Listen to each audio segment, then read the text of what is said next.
inspected in 2010 by Ofsted, and we received an overall outstanding judgment. But particularly equality and diversity was graded as good, and we were pleased with that. We weren't disappointed that we got good, but there were areas that we wanted to improve, and particularly around the learner experience and what we were doing for learners from an equality and diversity point of view. The need for the improvement project was identified as a result of a series of walk-through observations in a number of curriculum areas, and the outcome of these observations was a focus on the use of, how can we put it, inappropriate language by particular learner groups, and the need to enable learners to reflect upon their use of language. The college has worked as an improvement partner with ALSIS for over a year now. We have a team of advanced practitioners that are working across the college. They really get involved in any level of activity. They're around enhancing teaching and learning, working on quality assurance issues, supporting new staff, mentoring. It's a whole range of activities that they get involved with. And I think the involvement in professional dialogue, staff have found really beneficial, and a way of looking at activity in a very different way possibly to how we've done that in the past. Professional dialogue underpinned the mindset of the members of the advanced practitioner team from the very outset of the project, and enabled the project to, how can we put it, to flow in a very natural, organic way, achieving more perhaps than we would have achieved if it had been very structured. Engagement with the learners was achieved by, firstly, initial dialogue with the course tutors, then the course tutors speaking to their learners, and then stage one being the construction learners being filmed. The purpose of the filming, I suppose, to present eventually a mirror of the learners' verbal behaviour to the learners themselves. The response right from the very outset was incredibly positive, with the course tutors coming up with very creative suggestions as to how the project might be developed in terms of both methodology and strategy. The learners reacted to being filmed quite well. There was a bit apprehensive at first. It was like, well, who's filming, where we're getting done.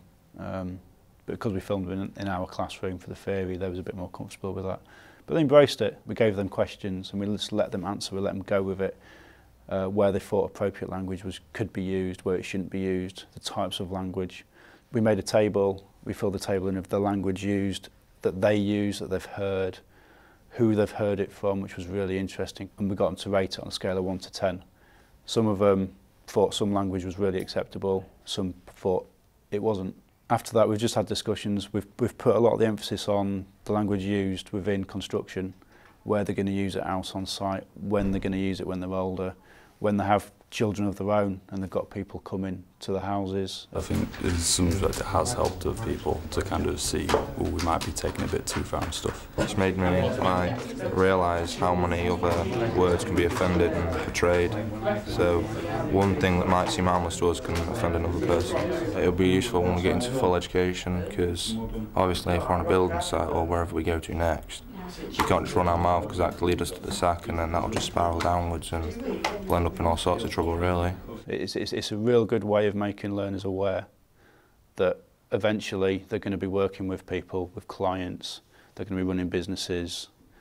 The way they talk to people, the language they used has to be an appropriate and a professional way.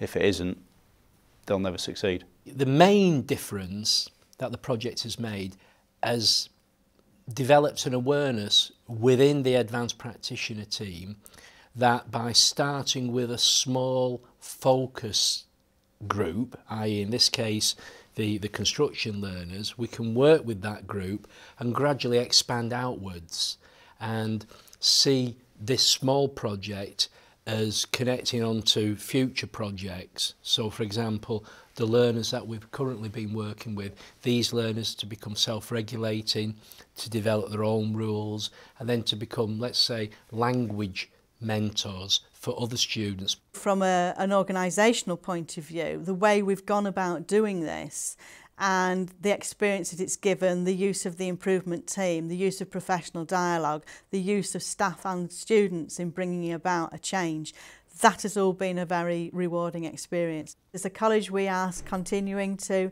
develop and improve. We don't see that we are standing still. We want to continue to improve and develop and enhance what we're doing.